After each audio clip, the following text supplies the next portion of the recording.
नमस्कार दोस्तों, युक्ति आईएएस में आपका हार्दिक स्वागत है। आज है 11 जुलाई और आज हम बात करेंगे आज के महत्वपूर्ण करंट अफेयर के टॉपिक पे। ठीक है, आगे बढ़ने से पहले जिन लोगों ने चैनल को सब्सक्राइब नहीं किया वो चैनल को सब्सक्राइब कर लें। डिस्क्रिप्शन बॉक्स से नीचे लिंक दिया होता है, यहाँ पे सारे चैनल पे लिंक है, चाहे यूट्यूब का लिंक हो, व्हाट्सएप का लिंक है, टेलीग्राम का लिंक है, फेसबुक ग्रुप का लिंक है। ये नंबर है युक्ति परिवार का नंबर है। अगर किसी को भी संपर्क करना हो या कोई भी समस्या हो, अगर कुछ भी पूछना हो तो आप दिए गए नंबर पर संपर्क कर सकते हैं। ठीक है, तो चलिए आज हम बात करते हैं। सबसे पहले जो टॉपिक है आज का, केरल में जीका वायरस के मामले दर्ज किए गए हैं। यही आज का टॉपिक है, केरल में जीका वायरस का मामला दर्ज किया गया है। द हिंदू से ये लिया गया है। चलिए, केरल में वैसे भी वायरस का दौर चल ही रहा है, कोविड वायरस तो देख ही रहे, कोरोना महामारी जो है। अब जीका वायरस के बारे में हम लोग बात करेंगे। राज्य में कोविड-19 मामलों में वृद्धि के बीच केरल ने आधिकारिक तौर पर जीका वायरस के अपने पहले मामले की पुष्टि की है। ठीक है, तो देखिए इत्तेफाक भी देखिए, सबसे पहला जो केस भी आया था वो केरल से ही आया था, कोरोना महामारी का, कोविड का। और देखिए जीका वायरस भी जो है वो आधिकारिक तौर पर जीका वायरस के पहले मामले की पुष्टि भी केरल से ही की गई है। यह एक मच्छर जनित वायरल संक्रमण है। ठीक है, तो इसको ध्यान से पढ़िएगा कि ये क्या है, एक मच्छर जनित वायरस संक्रमण। कई बार पढ़ा भी चुका हूँ। वैसे जीका वायरस से संक्रमित होने के संदेह में 13 व्यक्तियों के नमूने पुणे के नेशनल इंस्टीट्यूट ऑफ वायरोलॉजी में भेजे गए हैं। तो 13 लोगों के जब नमूने भेजे गए हैं तो पता चला है कि भैया पहली पुष्टि हो चुकी है कि जीका वायरस के नमूने पुष्टि किया गया है, जीका वायरस के मामले की पुष्टि की गई है। इस वायरल संक्रमण के लक्षणों में बुखार होता है, त्वचा पर चकत्ते पड़ते हैं, मांसपेशियों और जोड़ों में दर्द होता है, अस्वस्थता होती है, नेत्रलिम्ना शोथ होता है और सिर दर्द इसमें शामिल होता है। यानी ये जो वायरल होता है, इस वायरल संक्रमण के लक्षणों में बुखार, त्वचा पर चकत्ते, मांसपेशियों और जोड़ों में दर्द, अस्वस्थता, नेत्रलिम्ना शोथ और सिर दर्द शामिल होते हैं। अब हम बात करते हैं जीका वायरस आखिर क्या है। जीका वायरस बेसिकली क्या है, फ्लेविरिडो वायरस परिवार का सदस्य होता है। जो जीका वायरस होता है वो फ्लेविरिडो वायरस परिवार का सदस्य होता है। ठीक है, जीका वायरस क्या होता है, जीका वायरस जो होता है वो फ्लेविरिडो, एक मिनट रुक जाइए आप लोग।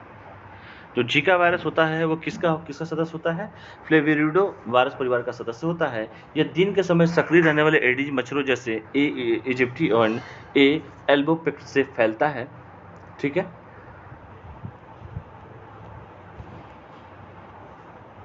चलिए, जीका वायरस जो होता है फ्लोविरिडो वायरस परिवार का सदस्य होता है। यह दिन के समय सक्रिय रहने वाले एडीज मच्छरों जैसे ए इजिप्टी और ए एल्बोपिक्टस से फैलता है। इसका नाम युगांडा के जीका फॉरेस्ट से लिया गया है, जहां वायरस को पहली बार 1947 में आइसोलेट किया गया था।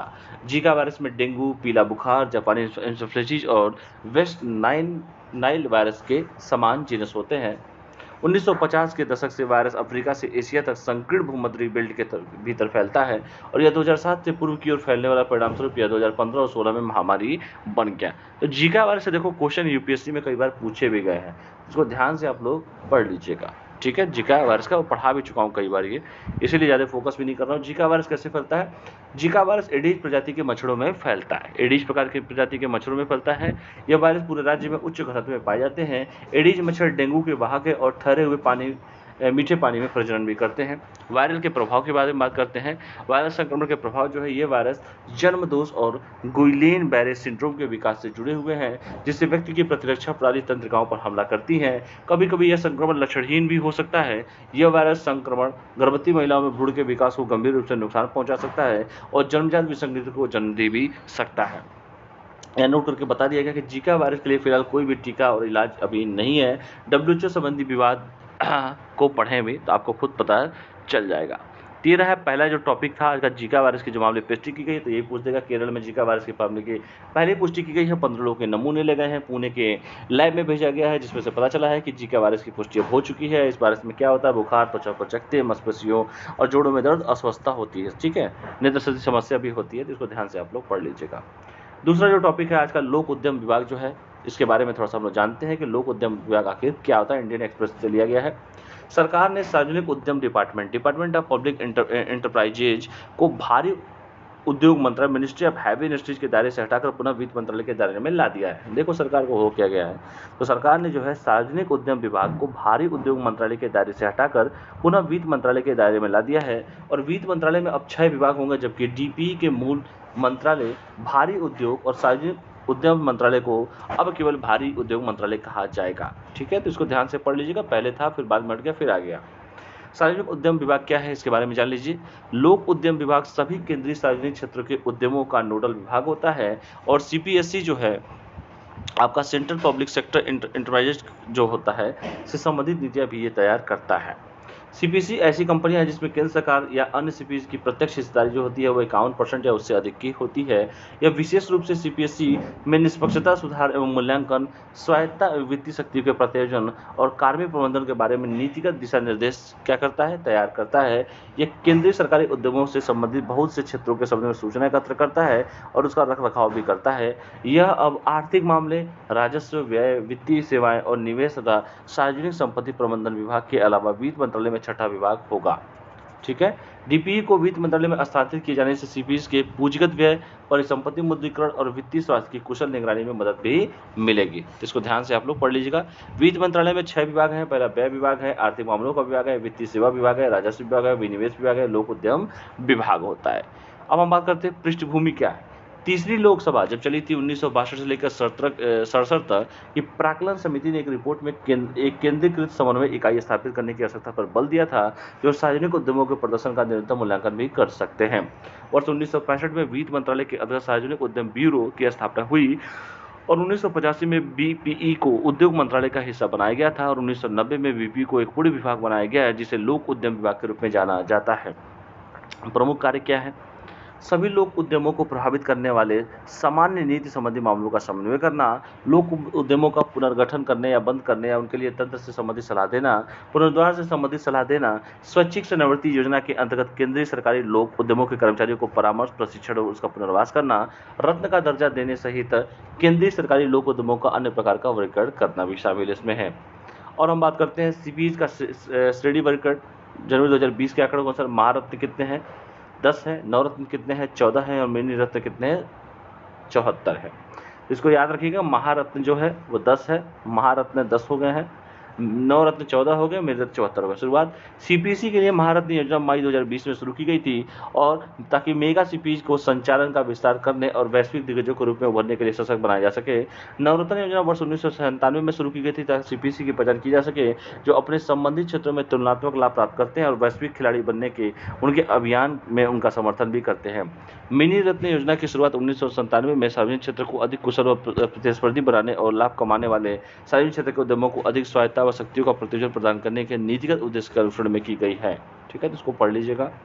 मानदंड क्या है देख लीजिए। महारत्न का कंपनियों को नवरत्न का दर्जा प्रदान होना चाहिए, पहला है शर्त ये है। दूसरा, कंपनी को भारतीय प्रतिभूति और विनिमय बोर्ड जिसे सेबी कहते हैं के नियमों के अंतर्गत न्यूनतम निर्धारित हिस्सेदारी के साथ भारतीय शेयर बाजार में सूचीबद्ध होना चाहिए। विगत 3 वर्षों की अवधि में औसत वार्षिक व्यवसाय जो होना चाहिए 25,000 करोड़ रुपए से अधिक होना चाहिए। पिछले 3 वर्षों में औसत वार्षिक दिवल जो मूल्य होना चाहिए 15,000 करोड़ रुपए से अधिक होना चाहिए और पिछले 3 वर्षों का औसत वार्षिक शुद्ध लाभ जो होना चाहिए वो 5,000 करोड़ से अधिक का होना चाहिए। इसके साथ ही साथ जो है कंपनियों की व्यापार के क्षेत्र में अंतर्राष्ट्रीय बाजार में महत्वपूर्ण उपस्थिति भी होनी चाहिए। उदाहरण जैसे भारत हैवी इलेक्ट्रिकल लिमिटेड है, भारत पेट्रोलियम कॉर्पोरेशन लिमिटेड है, कोल इंडिया लिमिटेड है, गेल इंडिया लिमिटेड आदि है। ठीक है, तो इसको ध्यान से पढ़ लीजिएगा कि मिनी रत्न का दर्जा, महारत्न का दर्जा किसे दिया जाएगा। तो सबसे पहला केस तो ये कि पहले उसे नवरत्न का दर्जा तो प्राप्त होना होगा, उसके बाद तो कुछ होगा। इसको ध्यान से पढ़िएगा आप लोग। दूसरा है नवरत्न का।